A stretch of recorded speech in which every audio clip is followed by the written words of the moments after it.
Hi, I'm Ruthana Foulkes and I'm a director at TU-Automotive, and I'm here today with Kurt Rowe, who is an associate solicitor at Weightmans. Hi Kurt.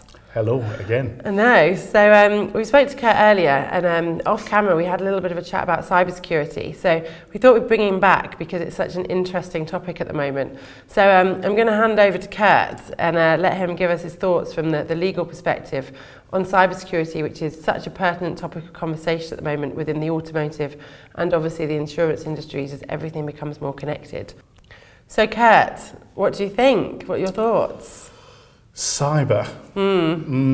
It's interesting, not about Cybermen. It's not about little silver men that come and try and take over the world or anything like that. But actually, interestingly, there isn't a great deal of understanding as to what cyber is. If you went upstairs and sat in the main hall and asked the attendees what they thought it was about, they'd tell you that it's actually about its IT, it's malware, it's spyware, it's that sort of thing. And it's about firewalls and antivirus. And actually, to use an analogy, they would merely be the weapons in a battle. Right. Computers and the internet, that's the battleground. And really, what cyber is all about is protecting those things that are important to you as a business. It's not about protecting your IT per se, it's about protecting your assets, about protecting your data, your money, your intellectual property, everything that actually makes you commercial. Okay. In terms of where this applies to the motor industry and the insurance industry, it has actually quite a wide-ranging application. Today, we're at the Telematics conference, and telematics is purely about data.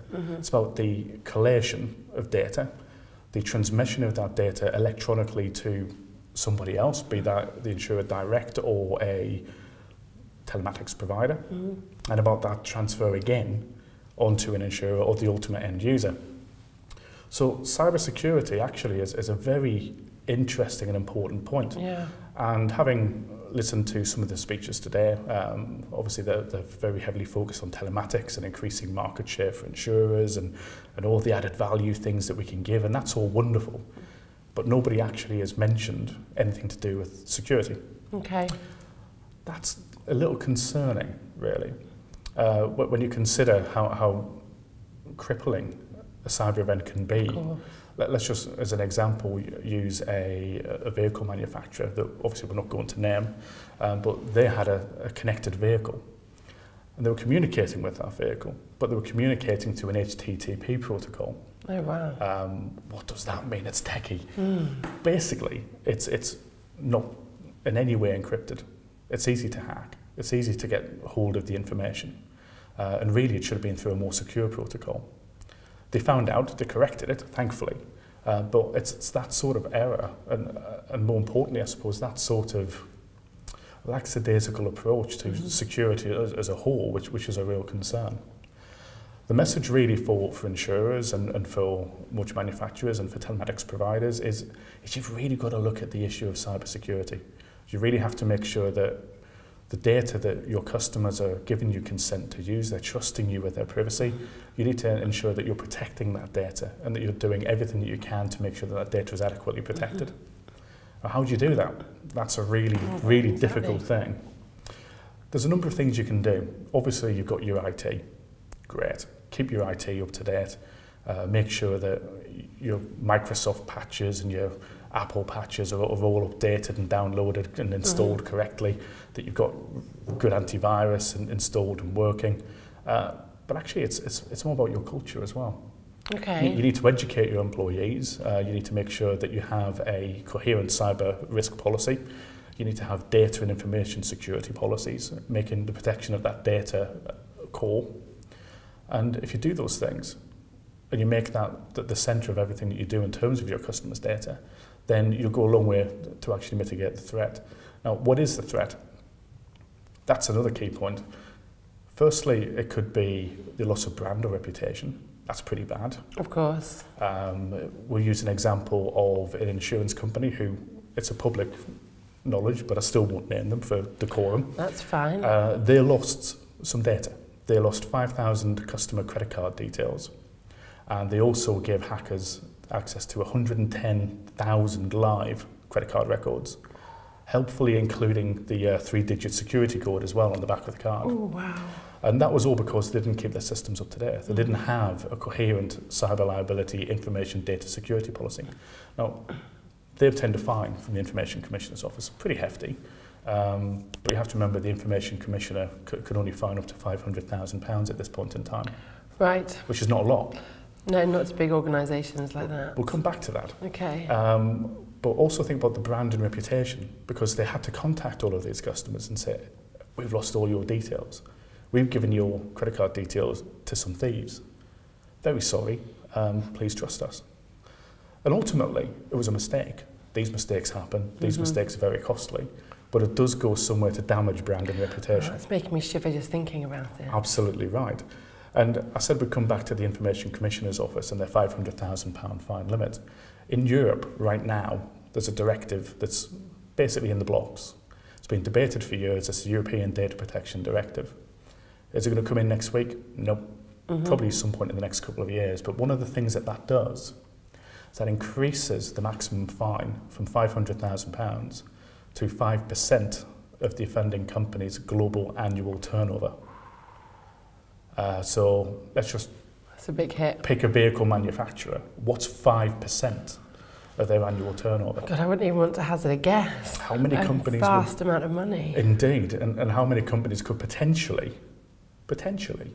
fold as a result of having to pay a fine for a mistake. The other point, actually, in terms of the Data Protection Directive, is when that comes in, that will apply to all companies doing business in Europe, regardless of whether they're domiciled in Europe or not. Okay. So if you do business in Europe, it's going to apply to you. Okay. So actually, from a regulatory point of view, it's huge.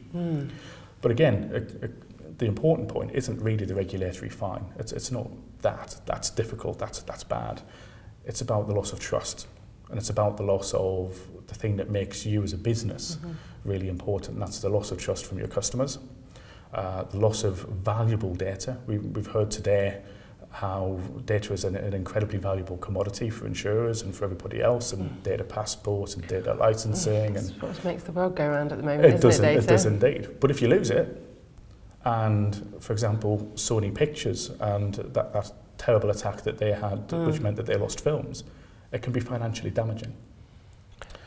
So there really is a lot to be considered in like protecting your assets when it comes to cybersecurity. And that's the fundamental point. It's not just about your IT, it really is about protecting everything that you hold most dear as a business, and that's your assets and your reputation. So moving on a little bit to looking at specifically the automotive market. Yes. And it's bringing connectivity into the vehicle has been open the door to question cybersecurity and bring it into the topic conversation. It's never been more prevalent than it is today when we're now talking about having connectivity that's there for safety and over-the-air updates, and we see Tesla have added autonomous features in through over-the-air software updates. Viruses can get in, that could be catastrophic. What's your take on that? I mean, again, it's protecting your assets, I guess, still, but how do we go about mitigating that? Well, this is, I suppose, the big concern. And actually, it's quite a difficult thing to comprehend, because effectively, what is a car?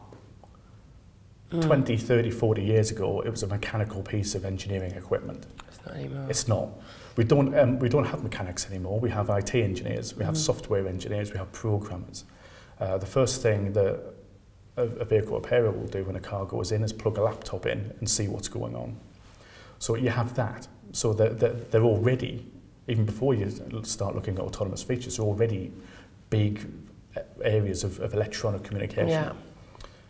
So add in the autonomous features and the ability to brake, the ability to accelerate, the ability to steer, or worse, actually, you're relying upon these as a consumer, the ability to take control of a vehicle.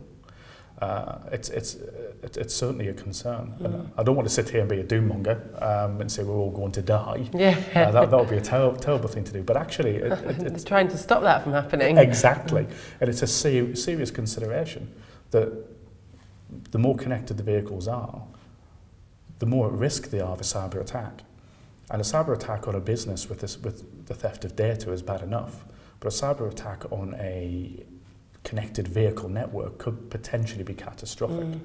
And again, it's more important and fundamentally important that the people creating the technology and installing it into our vehicles are making sure that they're up to date with all of the latest threats, that actually they have all of the latest software downloaded on the vehicle, protecting it, and that there are sufficient firewalls and protections in place. So it's essentially about the, all the ecosystem involved in these vehicles, applying all those kind of fundamentals you were talking about at the beginning, protecting your own individual assets and being up to date.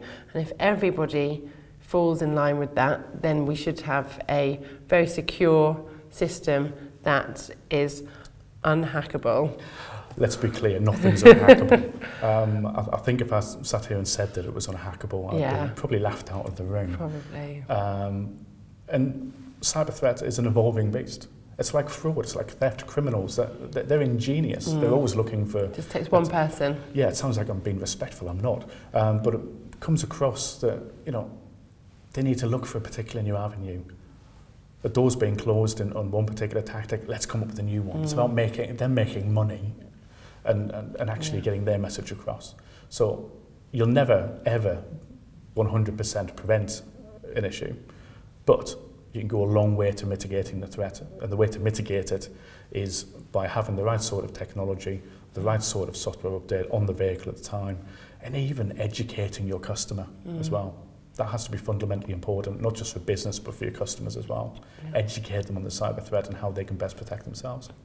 Well, I mean, that's a lot of food for thought there today, and definitely a good foray into cybersecurity. So I know my brain is shooting off in several different directions here, and I'm sure everyone else's is. So we'll leave it there and let everyone process that for now. But thank you very much. You're welcome. Thank you.